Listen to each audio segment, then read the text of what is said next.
Мұқағали Мақатаев, үш бақытым. Ең бірінші бақытым халқым менің, соған берем ойымның алтын кенін. Ол бар болса, мен бармын, қор болмаймын, қымбатырақ алтыннан нарқым менің. Ал екінші бақытым тілім менің, тас жүректі тіліммен тілім дедім. Кейде дүниеден түңілсем де, қасиетті тілімнен түңілмедім. Бақытым бар үшінші, отан деген. Құдай деген кім десе, отан дерем. От сөнген жалғанда жан ба, ойланбай-ақ келдағы отал менен. Түтін түтет, өз, өрбі, көгере бер, немерелер көбейсін шөберелер.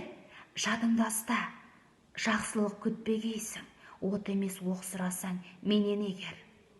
Үш бірдей бақытым бар, алақанда, мені мұндай бақытты жаратар ма? Үш күн нұрын төгеді аспанымнан, Алтай, Атырау, Арқа, Алатауға. 16 желтоқсан тәуелсіздік күні құтты болсын.